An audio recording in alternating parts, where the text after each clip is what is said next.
बानी पीटीआई की तरफ से मुमकिना फौजी ट्रायल रुकवाने के लिए इस्लामाबाद हाई कोर्ट में दरखास्त दी गई है। साबिक वजीर आजम ने रावलपिंडी में दर्ज की गई FIRs की बुनियाद पर 9 मई के केसेस के सिलसिले में अपने कोर्ट मार्शल के खदशात का इजहार किया है। दरखास्त में retired lieutenant general Faiz Hamid की गिरफ्तारी का हवाला दिया गया है। दरखास्त के मुताबिक रिटायर्ड सीनियर फौजी अफसर को फौजी हिरासत में लिया गया। इस पर मीडिया में कयास आराई की गई कि उन्हें 9 मई के केसेस में दरखास्त गुजार के खिलाफ अप्रूवर बनाया जाएगा और इस बुनियाद पर दरखास्त गुजार को फौजी हिरासत में मुंतकिल कर दिया जाएगा। विफाकी हुकूमत के कानूनी उमूर के तर्जुमान बैरिस्टर अकील मलिक के 23 अगस्त के एक TV शो में दिए गए बयान ने इस बात को मजीद तक़वियत दी। बयान में कहा गया था कि दरखास्त गुजार का मुकदमा फौजी अदालत में चलाया जा सकता है और इस पर पाकिस्तान आर्मी एक्ट 1952 की शिकों का इतलाक हो सकता है। विफाकी वजीर बराए कानून आजम नज़ीर तारड़ के बयान का भी हवाला दिया गया है, जिसमें उन्होंने कहा था कि पंजाब हुकूमत की सवाबदीद होगी कि वो साबिक वजीर आजम के खिलाफ 9 मई के केसेस को फौजी अदालत के सुपुर्द करे या नहीं। गुज़श्ता रात इस्लामाबाद के सियासी और सहाफ़ती हलकों में ये अफवाहें गर्दिश करने लगीं कि बानी पीटीआई के हिरासत फौजी हुक्काम के हवाले कर दी गई है, जबकि कुछ ने दावा किया कि उन्हें किसी भी वक्त फौजी हुक्काम के हवाले किया जा सकता है। ताहम इसकी कोई बाज़ाब्ता तस्दीक नहीं हुई। दरखास्त में यह दावा भी किया गया है कि बानी पीटीआई का कोर्ट मार्शल सुप्रीम कोर्ट के 5 रुकनी बेंच के जवाद एस ख्वाजा बामुकाबला विफाक पाकिस्तान के फैसले से मुतजाद होगा, जिसमें अदालत उज़्मा ने करार दिया था कि सिविलियंस का कोर्ट मार्शल के जरिए मुकदमा चलाना गैर आइनी है। वजीर दिफा ख्वाजा आसिफ भी कह चुके हैं कि बानी पीटीआई का मिलिट्री ट्रायल हो सकता है। बानी पीटीआई ने 19 अगस्त को भी कहा था कि lieutenant general retired Faiz Hamid का सारा ड्रामा उन्हें मिलिट्री कोर्ट ले जाने के लिए किया जा रहा है। फैज हमीद को उनके खिलाफ वादा मुआफ गवाह बनाने की कोशिश की जा रही है। उनका कहना था कि उनके खिलाफ बाकी सारे केसेस फारिग हो चुके हैं, इसलिए अब उनको मिलिट्री कोर्ट्स की तरफ ले जाना चाहते हैं। ये फैज हमीद से कुछ न कुछ उगलवाना चाहते हैं। बानी पीटीआई का मुकदमा मिलिट्री कोर्ट्स में जाता है या नहीं, मगर ये बात तय नजर आ रही है कि उनके लिए 9 मई के वाकयात से दामन बचाने का फिलहाल दूर दूर तक कोई इम्कान नजर नहीं आ रहा। हुकूमती ओहदेदारों और बानी की दरखास्त को एक तरफ भी रख दिया जाए तो गुज़िश्ता रोज कोर कमांडर्स कॉन्फ्रेंस के ये अल्फाज के पाक फौज गैर मुतजलजल अज़्म से एक मजबूत और कड़े एहतिसाब के जरिए अपने इक़दार की पासदारी करती है, जिसमें किसी किस्म की जानिबदारी और इस्तिस्ना की कोई गुंजाइश नहीं होती। फौज में मौजूद कड़े एहतिसाबी निज़ाम पर अमल दरामद इदारे के इस्तेहकाम के लिए लाजिम है और कोई भी फ़र्द इस अमल से बालातर और मुस्तस्ना नहीं हो सकता। समझने वालों को बहुत सी बातों का इशारा दे रहे हैं। इसी मामले पर गुफ्तगू रहेगी। पैनल में हमारे साथ हैं शहजाद चौधरी, जैगम खान, इफ्तिखार अहमद और हमाद गजनवी साहब। प्रोग्राम का सवाल आप सभी के लिए।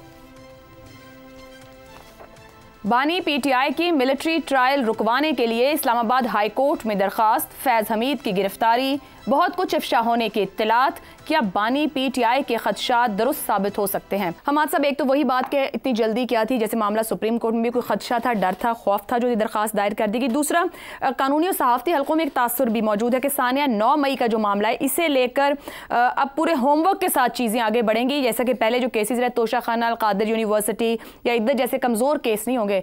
बहुत सी खबरें आ रही हैं, खुद वज़रा बहुत सी बातें कर रहे हैं। गुज़श्ता रात ख्वाजा आसिफ साहब ने भी गुफ्तगू की कि टेलीफोन की मौजूदगी से लेकर जो उनके इस्तेमाल में था, राब्ते और वज़रा और सियासतदान और भी बहुत सी ऐसी बातें जो कि नुक्तों और छोटे छोटे जुमलों की सूरत में दे रहे हैं। आपको लगता है कोई पूरी तैयारी से ऐसे आगे बढ़ा जा रहा है कि उस खौफ के बायस ये दरखास्त दायर हुई? ये भी मुमकिन है कि खान साहब को कोई इत्तला मिल गई हो, यानी सिर्फ ये नहीं कि कोर कमांडर कॉन्फ्रेंस से उन्होंने अंदाज़ा लगाया हो, इसके अलावा भी उनको कोई इन्फॉर्मेशन मिली हो जिसकी वजह से वो इस नतीजे पे पहुँचे हैं, उनके खदशात दुरुस्त साबित हुए हैं और उन्हें लग रहा है कि ये मामला अब आगे बढ़ रहा है उसी तरफ जिसकी पेशबंदी के लिए वो इस्लामाबाद हाई कोर्ट गए थे। अच्छा जी, इस मामले पर सबसे पहले तो हम यानी एज़ डेमोक्रेट्स हमें एक उसूली मौक़िफ़ भी अपना पेश करना चाहिए। तो इस बारे में एक वो कहते हैं ना कि military justice is to justice what military music is to music. तो इससे आप समझ जाइए कि हमारा इस पर क्या मौक़िफ़ है सिविलियंस को ट्राई करना फ़ौजी अदालतों में। लेकिन जब मखसूस हालात की जो इस वक्त बात की जा रही है कि अगर एक साहब गिरफ़्तार हुए जो कि फ़ौजी अफसर हैं और वो कह रहे हैं कि हमने ये लोग इनका हुट्स थे, ये मेरे पार्टनर्स इन क्राइम हैं, उसमें सिविलियंस भी शामिल हैं, तो अब जब केस चलेगा तो वो किस तरह चलेगा? वो मिलिट्री कोर्ट में ही चलेगा ना। ये तो नहीं हो सकता कि इमरान खान साहब का ट्रायल जो है वो मंसूर अली शाह साहब सुन रहे हों और कोई लेफ्टिनेंट कर्नल साहब जो हैं वो मिलिट्री कोर्ट में बैठे हुए फैज़ हमीद साहब का ट्रायल सुन रहे हैं। ऐसा नहीं होता। तो वो उसके साथ ही क्लब किया जाएगा। यानी मजबूरन।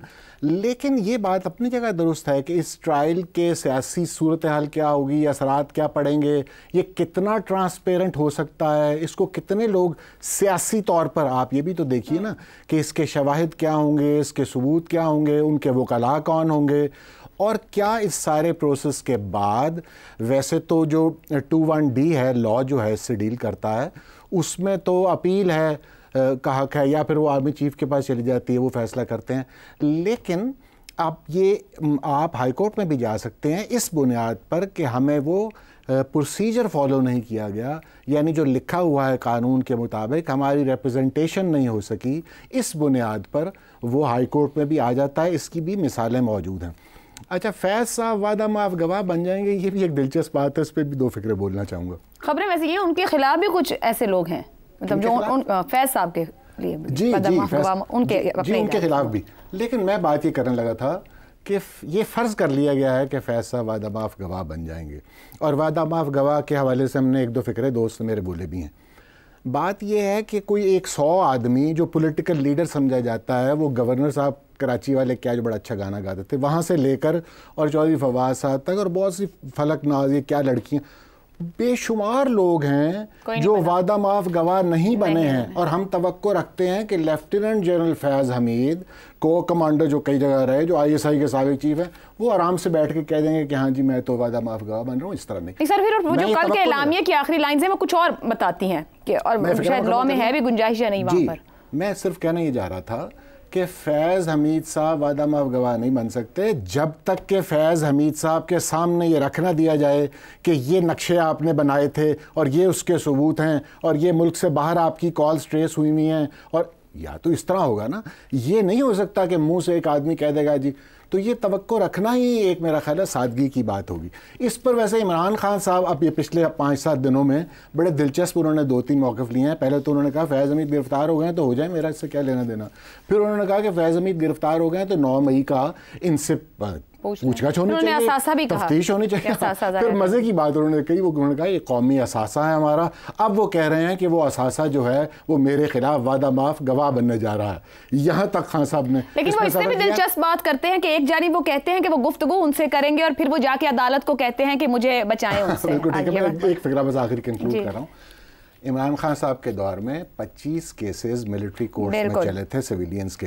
मेरा ख्याल है सियासतदानों को इस बात का ख्याल रखना चाहिए। ये जो बातें होती हैं फिर उनका ताक़ुब करती हैं, जैसा कि इस वक्त खान साहब का कर रही हैं। ठीक हो गया। असूली तौर पे मैं आर्मी कोर्ट्स के ख़िलाफ़ हूँ, अगरचे मुझे आर्मी कोर्ट ने 1 साल की सज़ा दी थी। मैं असूली तौर पे आर्मी कोर्ट्स के ख़िलाफ़ हूँ। ठीक। लेकिन अगर प्रोसिक्यूशन साबित करने को कामयाब हो जाती है कि एक आर्मी ऑफिसर और एक सिविलियन के दरमियान जो मामलात हुए उसका नुकसान रियासत को था, तो फिर कानून को रास्ता लेना। ठीक है। ज़ैगम साहब, फैज़ हमीद की तफ्तीश को लेकर जो इत्तलात छोटे छोटे नुक्तों में, जुमलों में हमारे सामने आ रही है, उसमें बहुत कुछ पता चला, लेकिन जाहिर बात है जब तक कोर्ट ऑफ लॉ में लाके सबूत सामने रखे जाते और कुछ हतमी नहीं होता, नहीं कहा जा सकता। लेकिन क्या फैज़ हमीद की गवाही और मिलने वाले सबूत ही हैं जो इमरान खान साहब को इतना परेशान कर रहे हैं? उनको लग रहा है कि इसके बाद मामला बिल्कुल हाथ से निकल जाएंगे, इसीलिए पेशबंदी के तौर पर कोर्ट गए? देखिए, अभी तक ना तो हमारे पास कोई गवाही है, ना हमारे पास कोई सबूत है, ना कोई स्टेटमेंट है।